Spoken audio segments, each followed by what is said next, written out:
He thought he was just checking in on an old property tucked away in the middle of nowhere. What he didn't expect was to find a maid guiding two elderly blind people through what looked like a strange mix of movement and control, almost like a silent choreography. At first glance, it seemed absurd. They were old, they were blind. What purpose could training possibly serve? But as he watched, something shifted in him. The precision, the instinct, the energy that pulsed in each motion. This wasn't meaningless repetition. It was survival. Behind those movements was a story buried deep in silence and resilience. And when the truth finally came to light, it left him speechless. Before we begin, comment below and let us know where in the world you're watching from. We love seeing how far these stories travel. This is another unforgettable tale from Mr. Edward's Tales, where true emotion lives, and every story makes you reflect on what really matters in life. Donna Iracema and Seu Anselmo had grown old together in a way few couples did anymore, rooted in routine, in memory, and in a kind of quiet that would have suffocated most people. Blindness had long become part of their identity, each having lost their sight years apart, yet adapting with a grace and stubbornness that made them seem not fragile, but formidable. They had no children, no visitors, and no pressing reason to leave their modest home, nestled deep in the arid lands of the sertão. Their lives revolved around each other, bound not by vision, but by a wordless rhythm. Shared mealtimes, slow walks around the dusty yard, and evenings spent recounting the same stories from the past, always with small new details added that the other would pretend not to notice. Their blindness did not isolate them. If anything, it gave them a different lens through which to experience the world, one that sharpened their memory, heightened their perception, and made them fiercely attuned to each other. They had built something solid in that silence, and though the world moved fast and far away from their doorstep, the stillness they lived in felt whole, unbroken, and to them, enough. That changed, or at least cracked slightly, the day Jurema arrived. A middle-aged black woman with calm but firm posture, straightened hair pulled back tight, and a no-nonsense expression, Jurema had been hired by a distant niece of Iracema's who worried about how the couple managed on their own. Jurema didn't ask questions when she accepted the job. Work was work. But the moment she stepped out of the truck and approached the crooked gate, a strange sensation settled in her chest. Not dread, not suspicion, but something unnameable, like the edge of a whisper not yet spoken. She clapped her hands, the sertanejo version of a doorbell, and waited. The first to answer was Seu Anselmo. He didn't fumble. He didn't call out to ask who was there. He simply appeared, calm and steady, tapping the edge of the porch with his cane, his other hand guiding the latch with precision. "You must be the Moça Nova," he said, not with curiosity but certainty. Jurema hesitated. "Yes, sir, Jurema." He grunted. "Iracema's inside. Come in." There was no welcome, no small talk, and no confusion, just a firm opening of the door and a sense that she was already expected, already measured, already part of something she didn't yet understand. Inside the house, Jurema found Donna Iracema sitting in the kitchen with a cup of coffee in hand and an almost amused expression on her face. "I told Anselmo you'd be on time," she said, gesturing vaguely toward the doorway as if she'd seen Jurema's hesitation from the kitchen table. Jurema couldn't help but glance around. There was no wall clock ticking, no dog barking to announce her, no creaky board to give her presence away. Still, Iracema had known. "You're not the first to think we're psychic," Iracema added with a dry chuckle. "But it's not that. We just pay attention." That remark stayed with Jurema longer than she admitted. Throughout the day, she moved carefully, adjusting to the rhythms of the house. She swept the kitchen, only to find Iracema telling her she'd missed a corner by the window. She folded laundry, only to be told that Anselmo preferred his socks turned inside out before going in the drawer. At first, she chalked it up to routine, to elderly stubbornness, but something gnawed at her. How did they know what she was doing, where she was, what she had missed? It wasn't just habit, it was instinct, not learned but lived, deeply, precisely and constantly. By the third day, Jurema's confusion gave way to fascination. She watched the couple move around the house with a flow that was more than muscle memory. They never bumped into one another. They never reached for something and came up empty. They didn't feel around for things like she expected blind people to do. Anselmo would walk out to the yard with a cane in hand, but barely used it to navigate. He simply walked, counted, paused, shifted, and continued. Irachema could slice vegetables with a speed and precision that made Jurema nervous, just watching her. Once while Jurema was rearranging a few pots in the cupboard to make space, Irachema stopped her with a single sentence. "Don't move the big pot near the front. It catches the morning heat best right there." Jurema froze. "How do you even know what I'm doing?" she asked.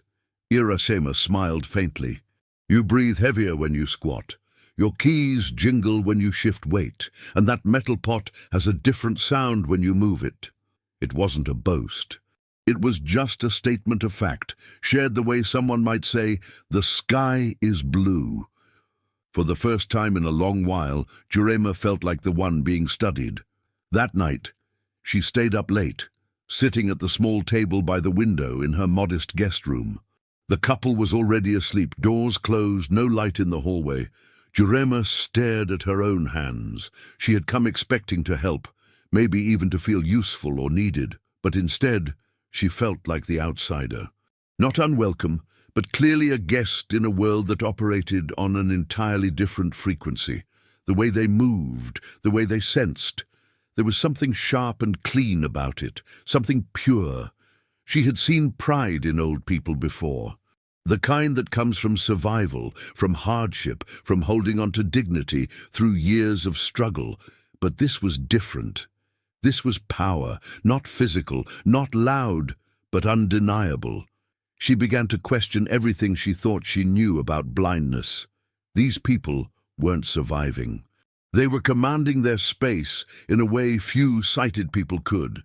Jurema wondered quietly what else they could do, what else they could learn, if challenged, if pushed. It was a dangerous thought, maybe even disrespectful. But it stayed with her, curling quietly in the back of her mind as she closed her eyes. The following morning, when Jurema woke early to prepare breakfast, she found Anselmo already at the table, hands folded, waiting patiently.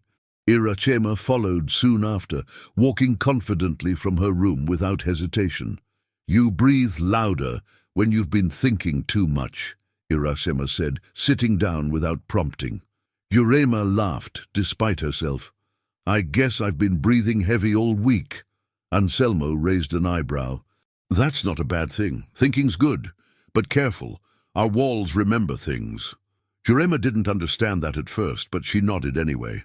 She served them their breakfast and watched as they ate, exchanged small, knowing comments, and kept track of every movement around them like they were born for it. She didn't interrupt. She just watched, listened, and tried to understand what exactly she had stepped into. She had worked for many families, in cities and in rural places, for kind people and bitter ones. But never before had she felt so small in the presence of two people who couldn't even see her. It was humbling, and yet it awakened something curious in her, something close to admiration. There was something different about Donna Irachema and Seu Anselmo, something Jurema couldn't quite name, but she knew with absolute clarity that she would stay. Jurema had been in the house for only a week when the quiet fascination she first felt began turning into something deeper, harder to name. She started rising earlier, finishing her chores quicker, not out of obligation, but because something in her needed to understand how two blind people navigated the world as if they had eyes sharper than most. Every time Seu Anselmo moved from the front porch to the vegetable patch, she noticed how he pivoted just slightly at the same point near the jacaranda tree. Every time Donna Iracema served food, her ladle never once hit the rim of the pot. These weren't random lucky movements. They were patterns, rituals, instincts honed by something much more than habit.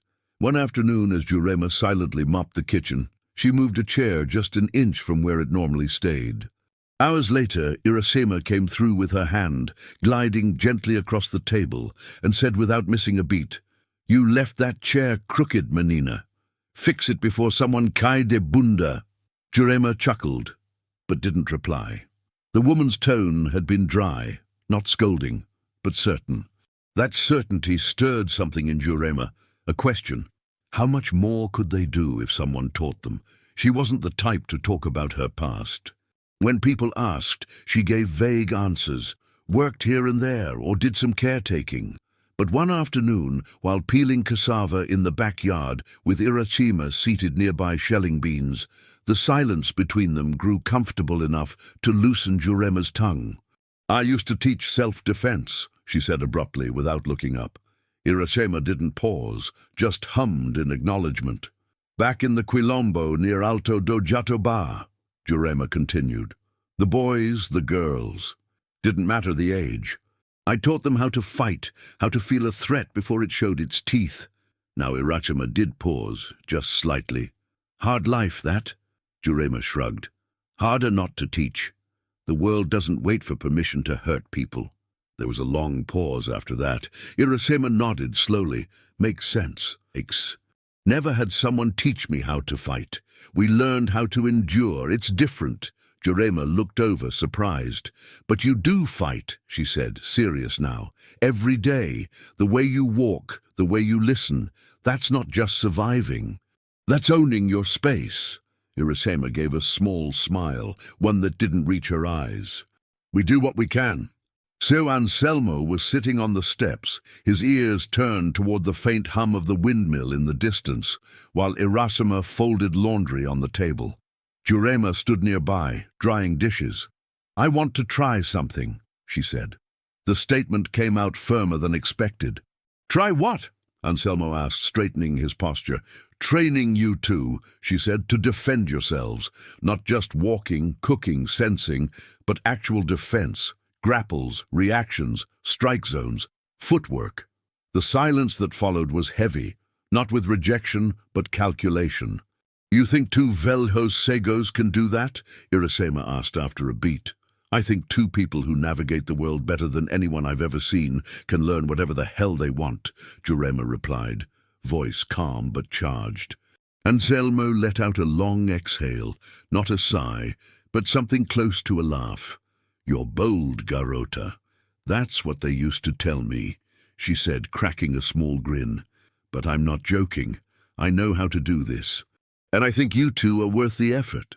For two people who had built their lives around quiet, routine, and adaptation, the concept of combat training was almost comical. But Jurema didn't approach it like a joke. The next morning, she handed each of them a short wooden stick, light, rounded, about the length of an arm. "Just hold it. Get a feel," she said. Anselmo grunted, raising an eyebrow. "Feels like a broomstick that lost its bristles." "It's a tool," she said, "but only if you treat it like one." She guided them through basic motions, simple footwork, shifting weight from one leg to another, raising and lowering the stick. Nothing too fast, nothing fancy, but she was watching, measuring how they reacted, how fast they adapted. To her shock, they picked it up quickly. They didn't need to see the movements. They felt them, counted steps, tracked balance. When Iracema misstepped and almost lost footing, she corrected herself without assistance. When Anselmo's grip was wrong, he noticed from how the stick vibrated in his hand. Jurema didn't clap, didn't praise, just nodded. She'd seen kids take weeks to learn what these two began grasping in minutes. Of course, not everything went smoothly. There were moments of resistance, of doubt. Anselmo sometimes scoffed, calling the drills nonsense for people who still think they'll get in bar fights. Iracema once refused to continue mid-practice, saying her bones weren't made for tumbling like a girl's. But Jurema had dealt with worse. She didn't pressure, didn't preach. Instead, she adjusted, made the drills shorter, more direct, used their strengths, their ears, their touch, their acute memory. She began incorporating household objects into exercises, chairs for maneuvering space, bells hung from strings to practice identifying sound location. One afternoon, after successfully ducking a slow swing, Anselmo stood still for a moment, surprised. "I actually did it," he whispered. "You did," Jurema said, "and you will again." From that point things shifted. What started as an experiment became part of the day. Not a game, not a fantasy, a new kind of routine, one where silence still reigned, but it pulsed with purpose. Jurema wasn't trying to change who they were.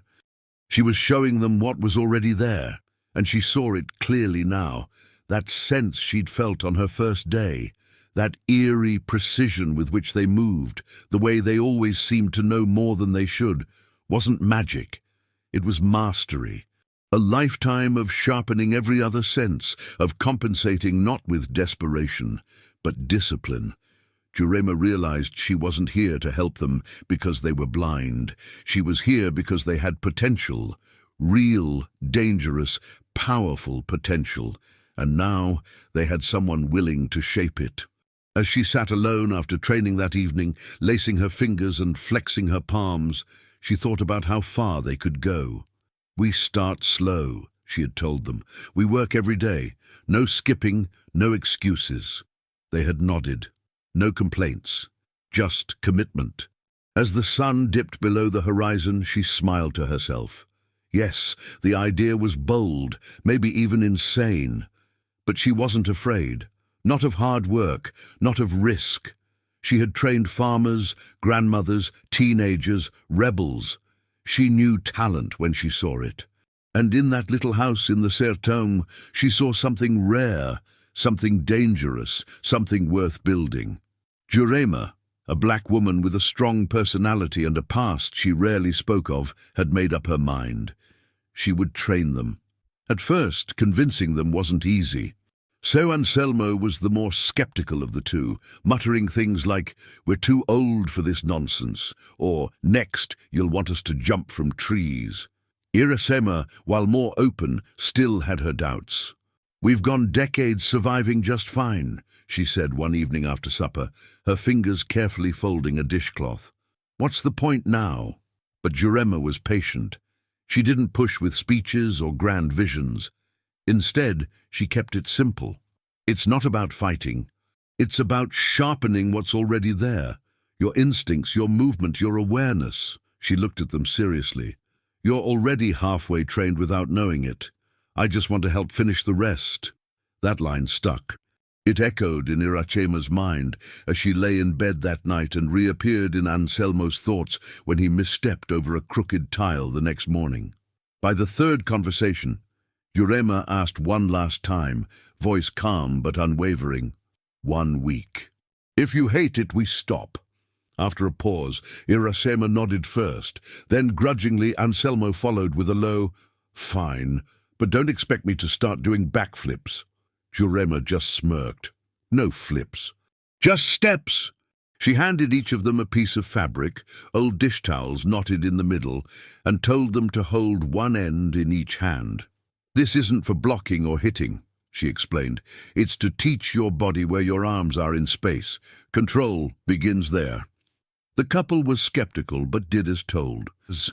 Jurema guided them through basic movements. Extend your right arm, retract your left, twist your waist, lower your center of gravity. Slowly she added auditory cues, snaps, claps, taps with a wooden spoon. When you hear the snap, shift your weight to the right. When you hear the tap, squat slightly. She moved around them, using smell and subtle air pressure to trick their orientation.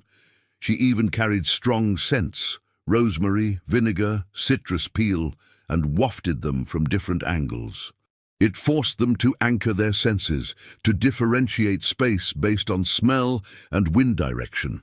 At the end of the first session, both Iracema and Anselmo were sweating lightly, more from mental concentration than physical exertion.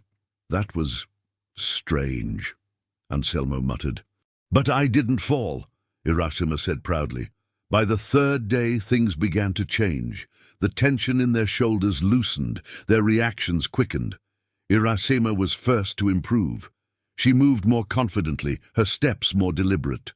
Urema noticed she began catching the sound cues faster, even anticipating them before they happened. Anselmo was more resistant, his pride a tougher shell to crack. But even he began reacting instinctively, snapping his head toward sounds, bracing before subtle shifts in balance. Jurema started using more dynamic drills, placing marbles inside metal tins and shaking them to test audio tracking, swinging a bag of beans toward them on a rope to simulate directional threat, even teaching them to count the seconds between certain sounds to anticipate movement. "What if I get it wrong?" Anselmo asked once, frustrated after misjudging a step. "Then you adjust," Urema replied bluntly. "Falling is part of learning.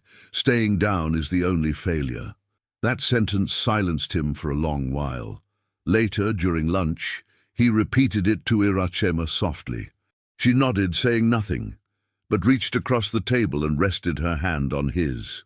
It was the first time since the training started that Anselmo didn't grumble when asked to practice again. Jurema took care to adapt everything to the couple's reality, not by simplifying the drills, but by rethinking them. She understood that training wasn't about pushing limits recklessly. It was about building trust, in themselves, in their bodies, and in her. She stopped using commands like defend or attack, and instead used language that made sense to them. Redirect the motion, she'd say. Shift the rhythm. She played samba through a dusty old radio and taught them to move in step with different rhythms, using the beats to simulate when a strike might come or when a pivot was needed. Movement became music, and music became memory. She began using textured gloves, some with ridges or bumps, to simulate contact and train their skin sensitivity. She introduced temperature exercises, touching warmed or cooled objects quickly to stimulate recognition and reflex. It wasn't textbook martial arts, it wasn't pretty or conventional, but it was effective. One afternoon, Jurema dropped a spoon on purpose. Before it hit the floor, Irasema's foot had already shifted, catching it with the side of her sandal. Anselmo, sitting nearby, said only, "She's showing off now." Irachema smiled and replied, "Maybe I am." Something else had awakened in the couple. There was more laughter between them, more teasing. Irachema began humming during chores again, something she hadn't done in years. Anselmo started waking earlier, sometimes already dressed and ready before Jurema came to call. They shared jokes mid-session, complained less, and when Jurema skipped a beat or fumbled, they noticed. "That clap was slower," Anselmo remarked once. "You okay?" It made her laugh. "Don't start reading me now," she said. "That's my job." But deep down, she felt something shift in herself too. She had taught many people, young, old, able-bodied, disabled, but never had she seen students absorb lessons like this. They weren't training to fight off attackers. They were reclaiming ownership of their bodies, their space, their vitality. For the first time in a long while, they weren't just existing, they were evolving, and Jurema, who had come here expecting to simply help with chores and stay quiet, now felt more like a sculptor, chipping away the years of resignation to reveal the strength still alive beneath. The day ended as it always did, with quiet, but it wasn't the same silence as before. It was not the kind that filled empty spaces. It was the calm of two people who had worked, learned, and remembered something important about themselves. Irachema leaned against the doorway, sipping water, while Anselmo adjusted the weight of the training stick in his hand like it was an extension of his arm. "Feels different now," he said. "Heavier?" she asked. "No, like it belongs here." Jurema, overhearing from the kitchen, smiled to herself. These weren't just exercises anymore, they were tools of transformation. She knew progress would slow, there would be setbacks, tired days, maybe even arguments. But this first week had proven the most important thing: the will was alive. The body, even with its age and limitations, responded to respect and challenge. She closed her notebook for the day, marking a single word under their file. Ready. The first steps had been taken. Small, perhaps, but real. And in that silence, now full of meaning, the couple stood a little taller. For the first time in years, they felt not only seen, but capable. Jurema hadn't planned to go near the old road that curved past the valley, but when she noticed a delivery truck taking a long detour, she asked the driver about it. "Yagunsos set up camp near the old Freitas place," he mumbled, eyes darting away. "Big guys, armed. Say the land's theirs now." That made her blood still for a moment. The Freitas place had belonged to Seu Anselmo's family generations ago, until it was lost in a murky legal war during the dictatorship. Anselmo rarely spoke of it, only referring to the place as what used to be ours. But Jurema knew that kind of history didn't stay buried. When she returned home, she didn't mention it immediately. She watched, waited. Then, 3 days later, she heard Iracema whispering to Anselmo before breakfast, voice tight. "They're saying the men over there are buying bullets and land in the same breath." That was confirmation enough. The rumors were true. And worse, they weren't just staking claim over that farm. They were expanding. "They'll come here," Jurema said bluntly that afternoon. "You know they will." Anselmo didn't argue. Neither did Iracema. In their silence, Jurema heard what they didn't say. They had seen this kind of darkness before. Over the next few days, Jurema moved differently. Her calm demeanor remained, but her actions were sharper, purposeful. She checked door hinges, tested the strength of window locks, hid small tools under floorboards. When Iracema asked why the machete was now under the sink, Jurema only said, "Old habit." But it was more than that. Something inside her had stirred, something she thought she'd buried long ago. At night, as she rubbed the tension out of her wrists, flashes returned. Faces, screams, fire.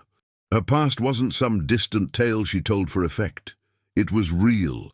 She had fought, bled, and lost in places far worse than this. A Quilombo torn apart by police raids, students shot for daring to organize, women disappeared for teaching others to stand up. She had survived that, barely. And now she looked at Anselmo and Iracema, two blind elders who had only just started reclaiming their power, and she knew she wouldn't let history repeat itself. Not here, not while she still had breath. "If they come," she muttered one night, alone in the backyard with her fists clenched, "they'll learn this isn't just some shack to burn." "You're hiding something," she said plainly one morning while kneading dough. "You've been preparing for war." Jurema paused but didn't deny it. "You've seen the way they move out there. The trucks, the dogs, the silence." Iracema nodded slowly. "And?" Jurema leaned forward. "They don't leave witnesses, you know that. You felt it, the way they look at this place, like it's already theirs." Iracema's hands stilled. "Anselmo's family was forced out once. My father held a gun to keep us in this land." She looked up. "I won't run again." That night Anselmo sat with them after dinner. "You were a fighter once," he said without preamble. "You still are." Jurema gave a small nod. "More than fighter," she said. "Taught others to be too. Back when the government wanted us silent." "I wasn't." He chuckled dryly. "Then maybe you're the only one who knows how to keep us standing." It wasn't a compliment. It was a charge, a responsibility being passed, and she accepted it, fully. That night, she opened the crate she had buried in the back shed years ago. Not weapons, just old gear. Cloth wraps, thick gloves, wooden training blocks. As her hands moved over them, the memories surged back. The pressure of leading a defense cell, the fear of seeing friends disappear, the triumph of watching someone weak become strong. She hadn't just taught defense, she taught resistance. And resistance was exactly what was needed now. The next day, she told Anselmo and Iracema everything. No poetry, No metaphors, just the truth. What she had done, what she had lost, what she still carried. "We can't run," she finished. "And I won't wait to let them knock first." Irachema didn't speak for a long moment. Then she asked, "How long do we have?" Urema shrugged. "Not long. Days, maybe. Weeks, if we're lucky. But time's not the point. Readiness is." Anselmo stood slowly, his face unreadable. "Then we don't stop the training, we intensify it." Jurema smiled for the first time in days. "Exactly. The training sessions changed tone. No more slow warm-ups or rhythmic drills. Jurema pushed harder. She simulated ambushes, grabbing them unexpectedly, guiding them to navigate threats while disoriented. She made them move through smoke from burnt leaves to dull their smell, blaring conflicting sounds from an old radio to confuse their hearing. And yet, they adapted. They learned. Iracema, calm and calculating, started predicting Jurema's feints before she moved. Anselmo, gruff and stubborn, turned his cane into a weapon of precise timing. Jurema didn't flatter them. She demanded more. "The people coming," she said, "don't care that you're blind. They care that you're in their way." It was harsh. It was also the truth. But through each bruise, each mistake, each stumble, something undeniable was happening. They were no longer preparing out of fear. They were preparing with conviction, not to die standing, but to live standing. Jurema knew a storm was brewing. And as she stood alone one evening, watching the faint headlights of a truck pass near the ridge, she felt it in her bones. The land had history, bloody, raw, unfinished history, and now it demanded a reckoning. She closed her eyes, letting the weight of it settle in her chest. Behind her, inside the house, Iracema was cleaning a blade. Anselmo was counting steps on the porch, memorizing distances by feel. They weren't the same people she met weeks ago. They were no longer just survivors. They were becoming defenders. And Jurema, once a ghost of her past, was becoming herself again. The rumors were spreading faster, the pressure was growing, and in her heart she knew confrontation was no longer a possibility. It was a promise. Jurema's past had returned, and this time it wasn't coming quietly. The tone had changed. Where once the sessions had been slow, cautious, exploratory, they had now become deliberate, methodical, almost militaristic in structure. Jurema didn't just train them, she conditioned them. Mornings began before dawn, with reaction drills in the hallway. She would rattle a matchbox full of beans or drop spoons from different directions. Iracema was the first to adapt, her head tilting almost imperceptibly seconds before each drop, her hand rising to catch sounds before they happened. Anselmo, for all his grumbling, took to it too, but through a different lens. "Let her hear the ghosts," he muttered, gripping his cane. "I'll take the living." And with that, he began practicing more than steps. Jurema fashioned a makeshift dummy using sacks of rice, balanced upright in the corner of the yard. Anselmo would walk straight toward it, cane raised, swinging in arcs, sometimes stopping an inch from contact. "Blind doesn't mean defenseless," he said, over and over, until it became a mantra. Every session ended in silence, their muscles aching, breath ragged, but not from fatigue, from readiness. They were, by Jurema's calculation, far beyond what she dared expect. And it scared her, not because they weren't capable, but because soon they might have to be. As training deepened, Jurema began integrating more complex exercises. She introduced the idea of attack anticipation based entirely on sound displacement. She filled tin cans with small stones and suspended them by twine across doorways and trees around the property. "If anything passes through," she explained, "the noise will be just enough for you to know something's coming, if you're listening." Iracema, ever the more intuitive of the two, asked questions Jurema didn't expect. "What if the wind moves the can?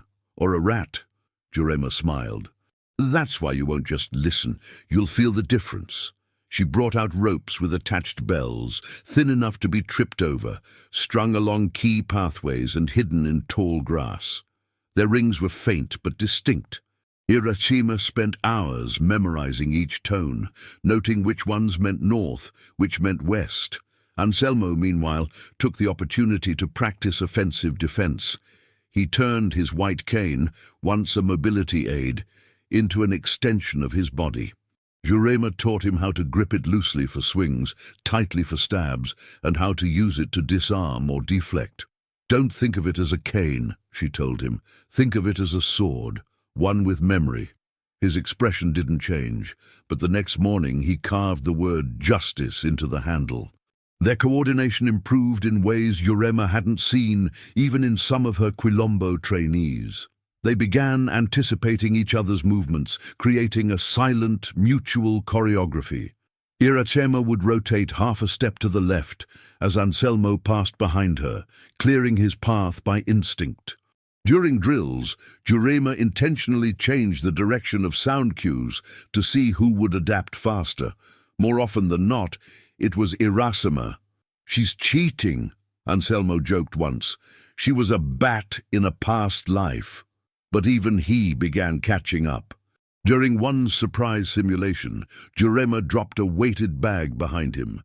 Without hesitation, he turned, stepped aside, and swept his cane precisely where her legs would have been, had she been an enemy. "Lucky guess," he muttered. But Jurema saw the subtle twitch in his jaw. He was proud. And he should be. They weren't simply reacting anymore, they were acting with intent. Their minds had shifted from passivity to strategy. The trio began to resemble a unit, unlikely as it seemed. 2 elderly blind villagers and 1 seasoned warrior in a maid's uniform. And perhaps that was what made them most dangerous. No one looking in from the outside would suspect a thing, and that was exactly the point. During meals, their conversations took on a sharper edge. They discussed tactics, weak points, routes of retreat. Not once did they speak of surrender. Irachema asked if pepper could be turned into a weapon. Jurema said yes. Anselmo asked if matches could be traps. Again, yes. Soon, even the kitchen became a battleground of ideas. Jurema began hiding different scents in rooms: burnt wood, soap, vinegar, and challenged them to name what had changed.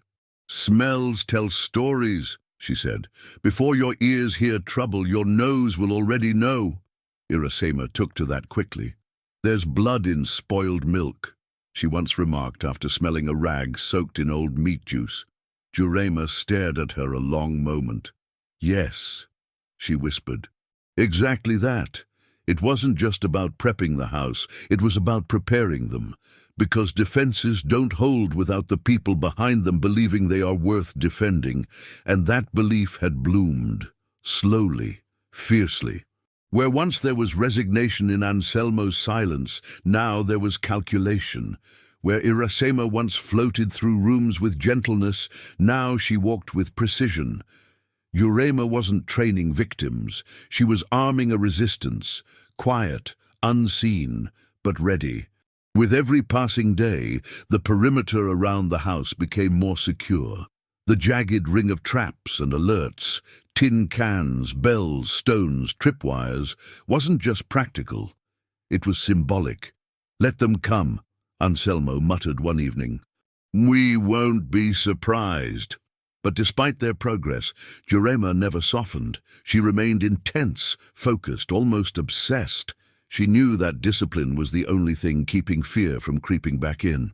And although she trusted Irachema and Anselmo, she also knew the power of panic in a real confrontation.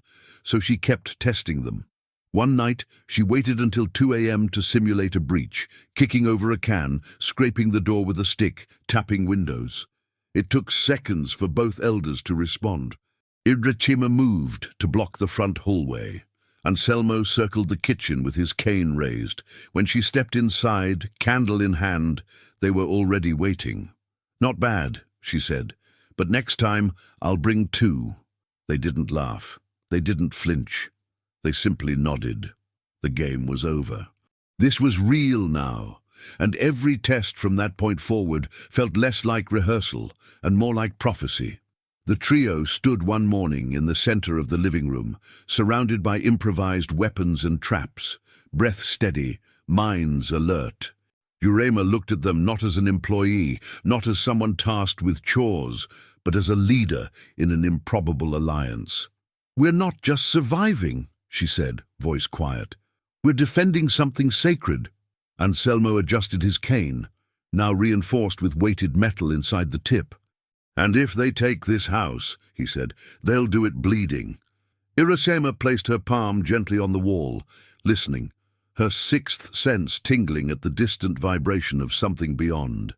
"They're not here yet," she said, "but soon." No one disagreed. Jurema walked toward the window, pulling the curtains slightly aside. "Then let's finish preparing." The three nodded in unison. Each had come from different worlds. Each had suffered, endured, adapted, and now they had formed something both unexpected and unbreakable. A blind old man, his sharp-witted wife, and a warrior maid who once thought her days of resistance were behind her. Together, they were no longer victims. They were a wall, a warning, a reckoning, and the war of senses had already begun. The night was moonless, not by coincidence, but by design. The Jagunsos had been watching the property for days, waiting for the perfect moment. No moonlight, no wind, no sign of life. They assumed the house would be easy to breach, just like the others they had cleared for the colonel. To them, it was just an aging structure inhabited by a blind couple and a maid who cleaned. But as they crossed the brush and stepped into the perimeter, something strange began to unsettle them. A faint jingle here, a tin can tipping there. They froze. One of them gestured to the others. "Just rats," he whispered.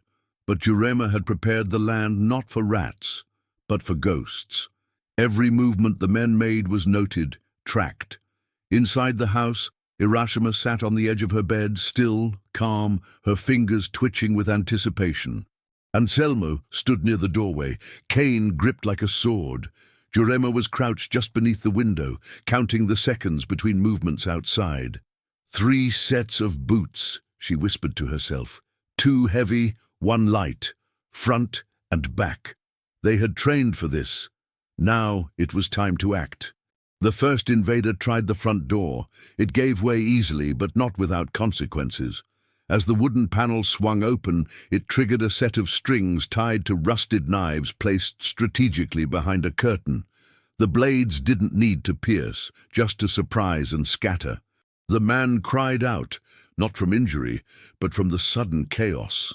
That was all the opening Anselmo needed. From the hallway, he swung his cane low and hard, catching the attacker's shin with precision. The man fell with a grunt, his gun clattering on the ground.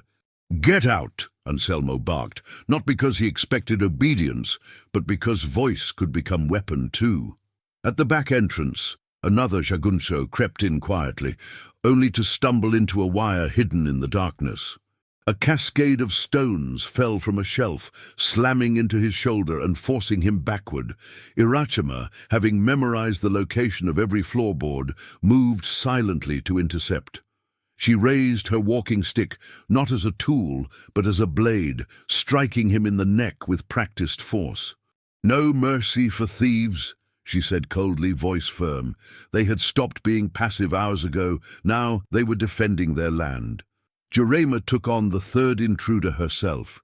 He was more prepared, taller, faster, armed with a hunting knife and flashlight.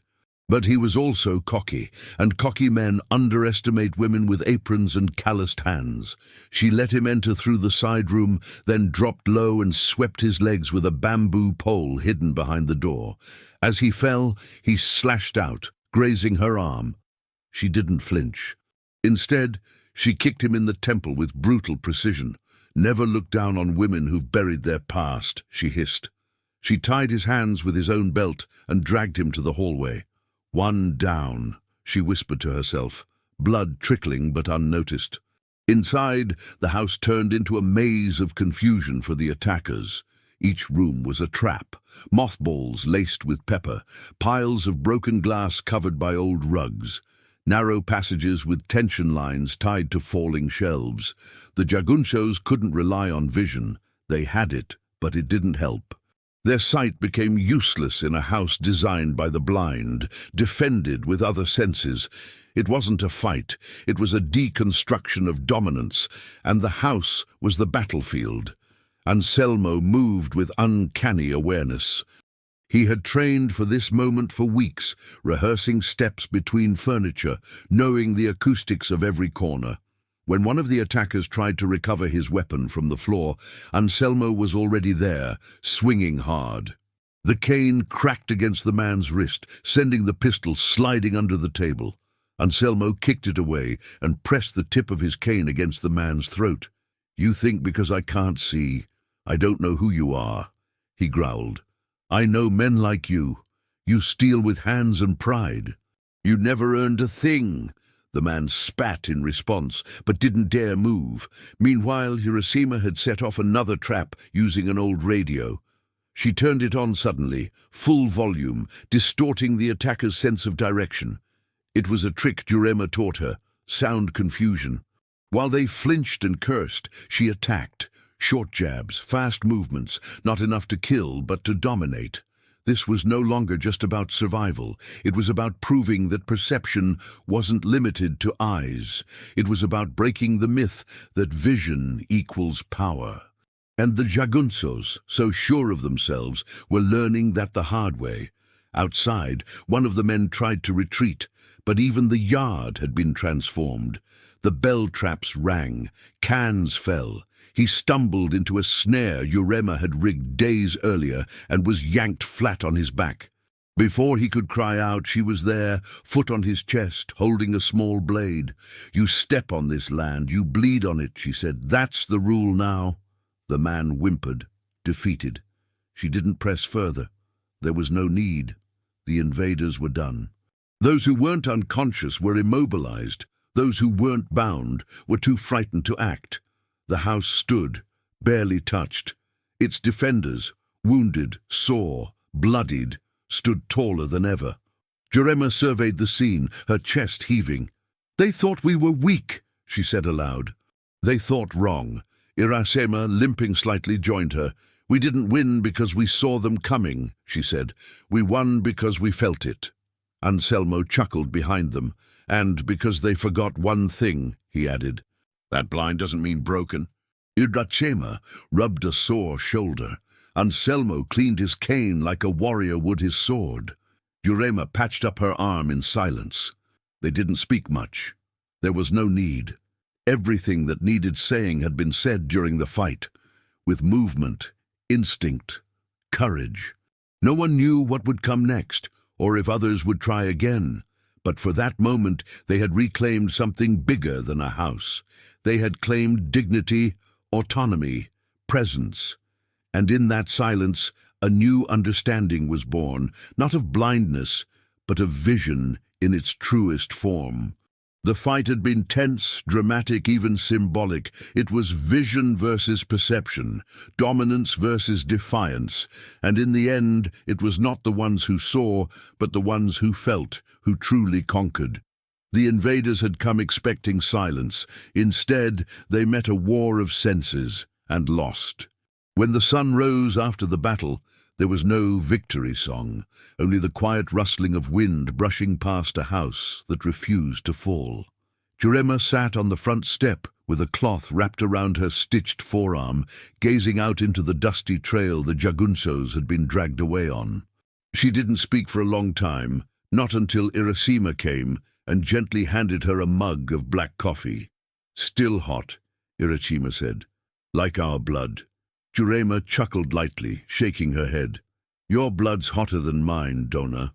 There was silence again, but this time it wasn't empty. It was whole, complete, a silence earned. Anselmo walked out next, tapping his cane lightly. "So," he said, voice low, "you going to vanish again, like people do when they think the war's over?" Jurema didn't answer right away. She sipped her coffee, thoughtful. "I think this war just gave me a reason to stay," she finally said. "You two made me remember something I forgot I had. A fight worth waking up for." Anselmo nodded slowly without smiling, but it was clear. He was relieved. The war was not the end. It had been a beginning. Word traveled faster than Jurema expected. By the third day, a boy from the neighboring village showed up, barefoot and curious, asking if it was true that the blind old man fought off 3 armed men with a stick. Irasema laughed and said, 4 men and 2 sticks. Within a week, others began visiting. Not many and not all at once, but enough that they had to start serving water and coffee regularly. Stories were told around the edges of the porch, usually in whispers, always in awe. People didn't come to gawk, they came to learn. There was talk of bringing young folks to hear Irasema and Anselmo speak. Jurema resisted at first. "We're not some circus act," she muttered. But Irasema, ever wise, corrected her. "No, but people need to see what resistance looks like when it comes from people they'd normally pity." That struck a chord with Jurema. She began answering questions more freely, even demonstrating a few simple defense techniques in the yard. The house, once a forgotten dot on the map, was now a living story, one that gave people hope and, more importantly, permission to dream of fighting back. It was in these conversations that Jurema truly felt the weight of her decision to stay. She wasn't just there to help sweep floors or repair fences. She was becoming part of something larger. One afternoon, while reinforcing the tripwire near the back wall, she turned to Anselmo and said, "This land, it's not just yours anymore. It's everyone's now. Everyone who hears what happened here feels like they have a stake in it." Anselmo nodded. "That's how it was supposed to be, before the colonel's men came." Jurema paused, looking out over the dry field. Maybe it can be again. That thought haunted her, in a good way. The idea that resistance could grow roots, that it didn't need to be hidden in shadows or run through jungles. It could live here, in open daylight, among laughter and food and bruises healing slowly. She found herself waking up before dawn, not out of fear, but to prepare breakfast.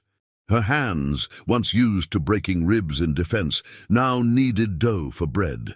But she knew the strength was still there, not lost, just repurposed, transformed, and that transformation, she realized, was more powerful than any punch she'd ever thrown. Even Irasema, who had once resigned herself to waiting for death in silence, had changed. She spoke more now, told stories of her youth, laughed. She started weaving again, using old rags and bits of cloth to make tapestries she called war memories. Each one depicted a moment from their resistance, the crashing of the cans, the jingle of the bells, the moment Jurema kicked in the door. They weren't beautiful in the traditional sense, but they were true. People offered to buy them, but Irasema refused. "These belong to the land," she said. "Let them hang here." Anselmo, meanwhile, started mentoring boys who came asking how to fight like him. He showed them how to listen, how to feel the floor shift under feet, how to read intention through breath. "Fighting isn't about anger," he told them, "it's about clarity." The boys listened as if he were a prophet. Maybe he was. In a place where men had ruled with fear and guns, the blind man with a cane became the new image of power. It was never what any of them planned, but somehow it was exactly what the land needed. The transformation of the house into a symbol spread across nearby communities. Farmers who had been paying unfair taxes to the colonel's men suddenly stopped. Some refused to give up their crops. One family even left an anonymous bag of rice on the trio's doorstep with a note, "For those who see more than most." Jurema kept the note. Not out of pride, but because it reminded her that what they did mattered. Still, she remained cautious.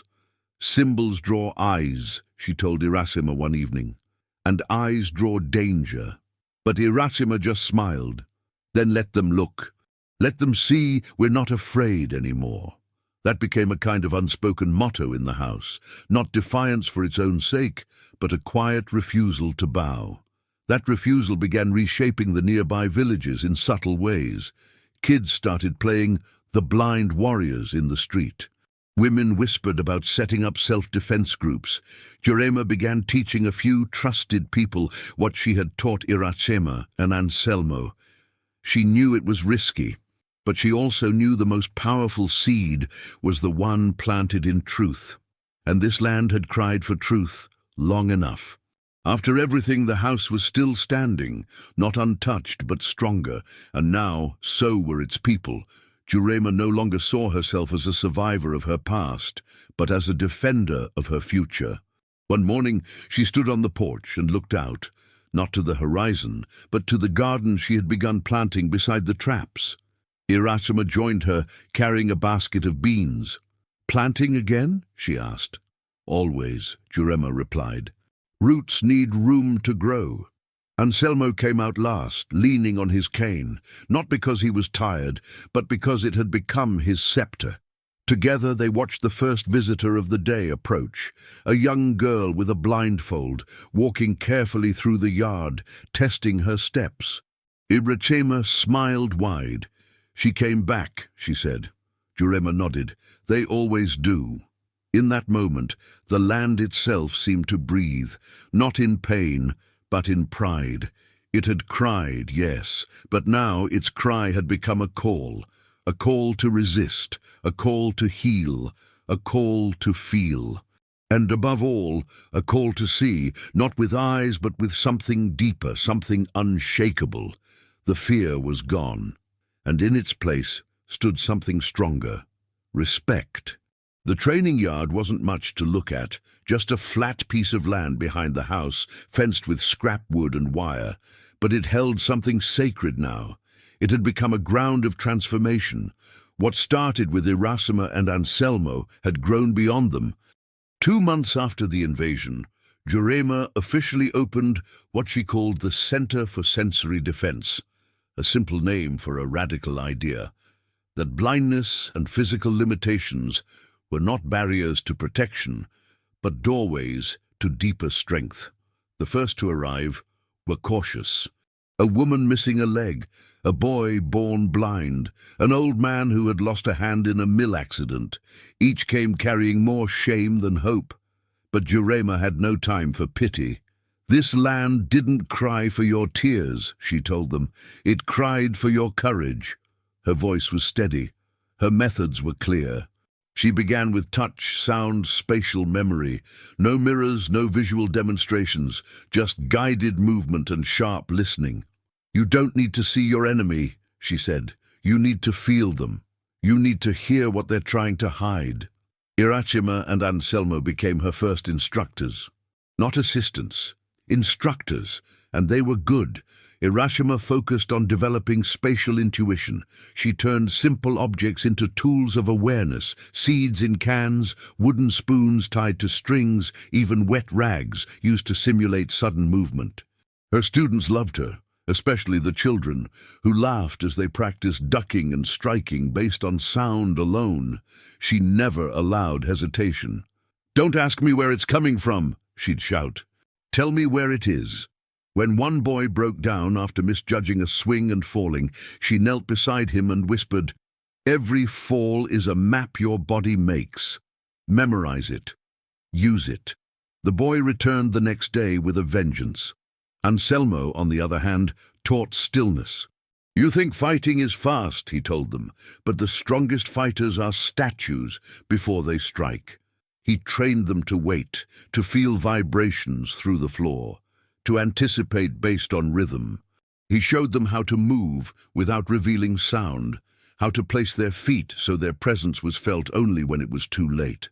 One of his students, a girl recently blinded in an accident, asked how he'd learned this. He smiled and answered, "I used to think being blind made me powerless. Turns out it made me silent. And silence can be deadly." She never interfered with Iracema or Anselmo's teaching, but added her own layers: tactics, scenarios, mental rehearsal. She brought in old brooms and walking sticks, teaching how to turn everyday tools into extensions of the body. "Your cane isn't just for walking," she told one man. It's an antenna, a sword, and a shield.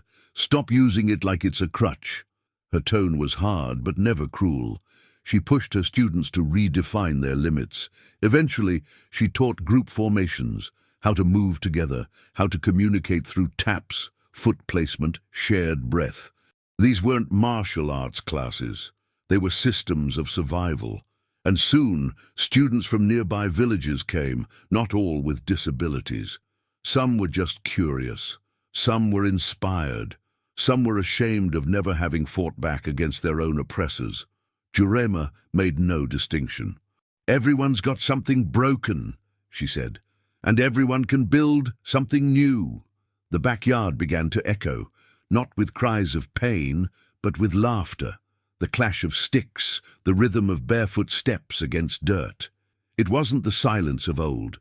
It was a sound of power, of bodies learning not just to move, but to stand. The transformation didn't stop at the training yard. Word spread beyond the region. One day, a radio reporter arrived, skeptical and amused, wanting to film the blind warriors of the sertão. Jurema met him at the gate, arms crossed. "You want a story?" she said. "Watch and learn." She brought him into the yard, where a blind teenager disarmed a mock attacker in under 5 seconds, using only a kitchen spoon and a shout. The reporter's jaw dropped.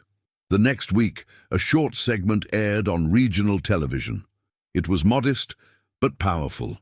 "They cannot see you," the voiceover said, "but they can feel your intent, and that is worse."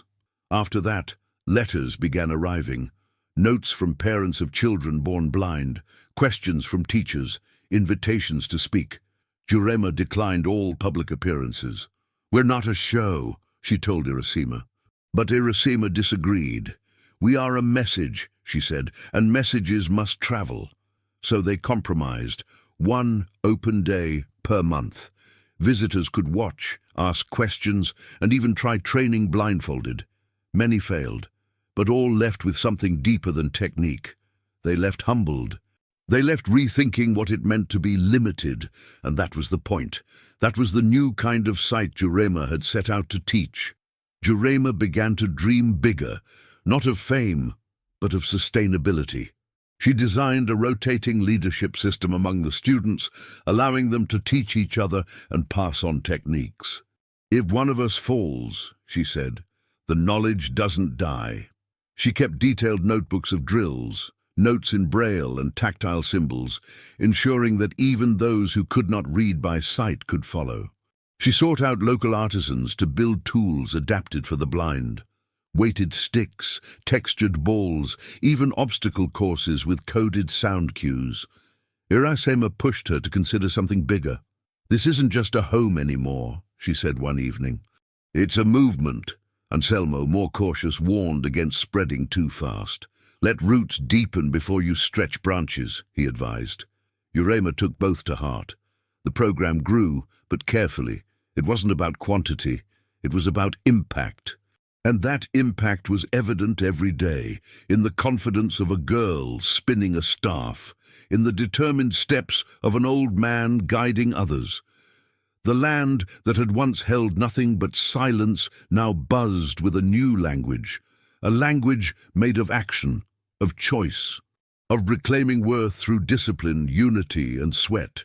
And so it was that the quiet sertão, once known only for dust and distance, now carried new sounds, firm footsteps, laughing shouts, clashing canes, and whispered lessons of strength. People no longer came just to visit. They came to learn, to transform, to witness. The house that once held silence now echoed with purpose. Children who had never imagined themselves strong ran barefoot in drills. Elders who had lost limbs found balance in new ways. And Jurema, once a fugitive of her own past, had become the architect of something larger than herself. "This isn't mine," she told Irasima one evening. "This belongs to anyone who was ever told they were broken." Irasima nodded, her hand resting on Jurema's. "And they'll leave here knowing they never were." As dusk settled, the yard quieted, but only briefly. A pair of blindfolded teens stepped forward, staves ready, asking if they could train again before supper. Jurema smiled. "Always," she said, and the sounds resumed, sharp, real, alive. The sertão had not just found its voice, it had found its vision, and in every soul touched by that place, a truth was planted. Seeing is only one way of understanding. Sometimes the best eyes are the ones that look inward. If this story touched you, don't forget to like the video, subscribe to Mr. Edward's Tales, and leave a comment sharing what part resonated with you most. And if you know someone who would be inspired by this journey, send it their way. We'll see you in the next tale.